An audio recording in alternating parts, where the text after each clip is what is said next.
welcome back to Travel Show Live. I've been looking forward to this segment all day because people are always saying to me, Eric, I need to go someplace off the beaten path. I'm like, listen, I'm all for off the beaten path, but sometimes you got to get on the beaten path as well. So, you know, if you're going to Paris, you need to see the Eiffel Tower. But I understand some people like to go off the beaten path and they like to do sort of bizarre things. Erik Torkells is here, and he's pretty bizarre. He is a travel expert from TripAdvisor. Hello, Erik. Welcome back to the program, sir. Hi, Eric. Thanks for that nice introduction. Well, it's what I can do, you know. I just dole it out. What can I say? None of it's true, but I just dole it out. It's nice to have you here today. And what is the list? What's the actual name of the list? It is TripAdvisor's top 10 wackiest attractions in America. That's right. And these are actual attractions. These aren't things that people made up, right? Well, no, yeah. I mean, they're real, but usually most of them are someone off in a field decided to do something weird. So in a sense, someone did make them up. Somebody in a field. I like that description. That's good. All right, well, I want to go through the full list, so we'll have to get on with it quick. So let's start. Where are we starting? All right, we'll start with number 10. It's the Minnesota twine ball, which you may not be able to tell, but this is a big ball of twine in Minnesota. So what you're saying is the Minnesota ball of twine is a big ball of twine? That's right, but it's probably bigger than you think. It's almost 12 feet in diameter, made from 7 million feet of twine. Oh my what God. I love about it, actually, well, I love a lot about this, but I love that if you get so inspired, you can buy the $25 twine ball starter kit in the gift shop.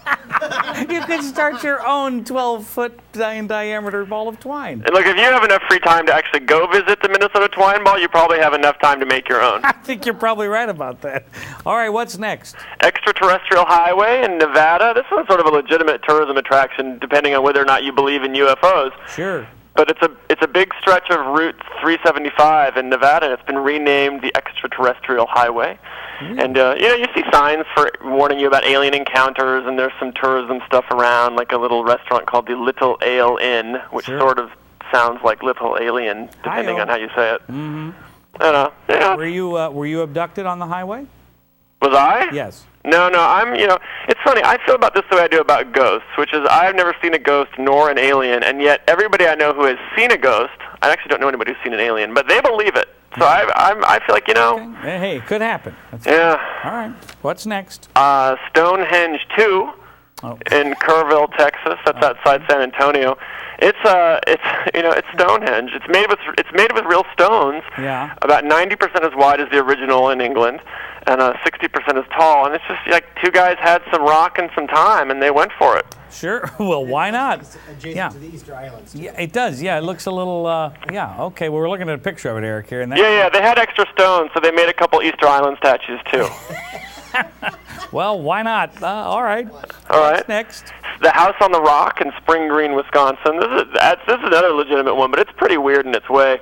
A man named Alex Jordan was building a weekend house, or built a weekend house out there in the 40s, and so many people came by to look at his crazy house that he started asking for a donation, and it's now grown into a whole complex of, most of these are like rooms filled with collections. He was kind of a hoarder. Mm-hmm. So, the world's largest carousel's there and stuff like that. All right. Well, that's worth a trip up there. Why not? All right. Hey, what else are you going to do in Spring Green, right? Well, yes, that's about right. Okay, next. Number 6 is the Paris, Texas Eiffel Tower. You can, Texas is sort of just it's inserted in that phrase a little bit. And this is, there are 15 American towns named Paris. Yeah. And there's one in Tennessee that built an Eiffel Tower that was 60 feet tall, so Paris, Texas said, all right, we'll build one that's 65. Right. So Tennessee made theirs a little bigger to get the record back. Sure. So Texas said, to heck with you, and they put a big red cowboy hat on top of its tower. I thought maybe you just photoshopped that in, but that looks pretty amazing there. Now, what is it now if Tennessee tries to top theirs? What is Texas going to do to put on top of that hat? This is all before the Paris Las Vegas hotel went and built one that was way bigger than either of theirs. Oh, well, then that's mooting the point. All right, yeah, that's out. All right. Next, one of my favorite places. Number 5 is Gatorland in Orlando, Florida. Mm-hmm. I mean,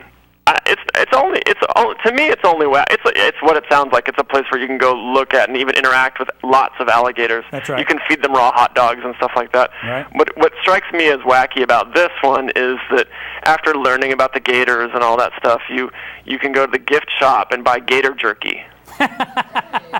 Yeah, you can stop into the restaurant, have a gator sandwich. Yeah, that's not good. Yeah, that's a little weird. But yeah, I like those folks down there. You can pet alligators down there. It's really interesting. But That's pretty cool, I think. It is wacky, I'll give you that. Yeah. Number 4, a little less potentially harmful, the Burlingame Museum of Pez Memorabilia. Although there is they have the world's largest Pez dispenser there.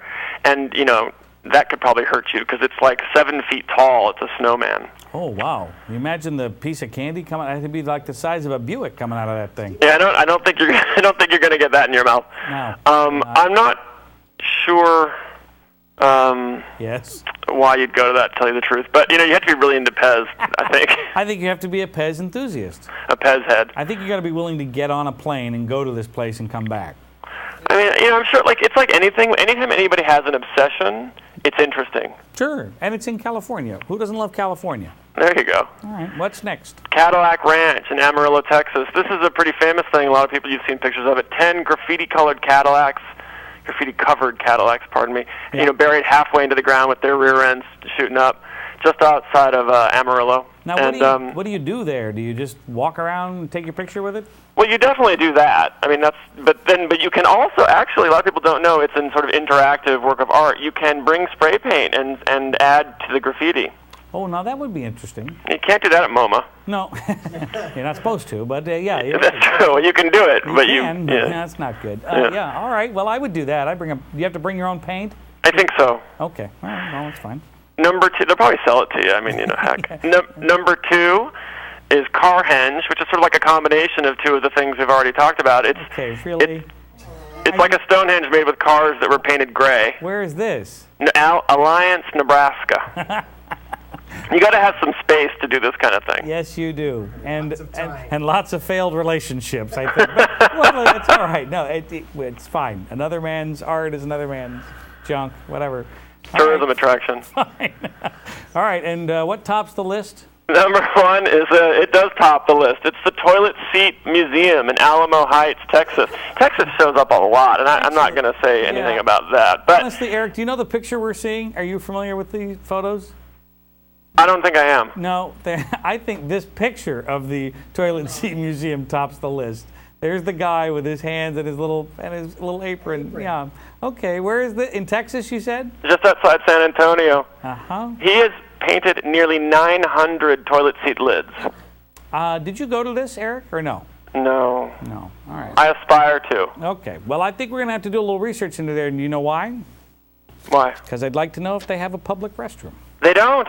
Oh, no way. They really don't? No, it's just this guy's house. I mean, he opens his house up. You have to call first before you go, because this is the thing. If the garage doors are open, guests are welcome. But if they're not, you have to call, because he may not answer the door. Because he might actually be in the restroom, yes. Very good, Eric. It's tripadvisor.com. That's where we can find this list. Is that correct? You bet. And we should, right? We should print this out and do one of these things.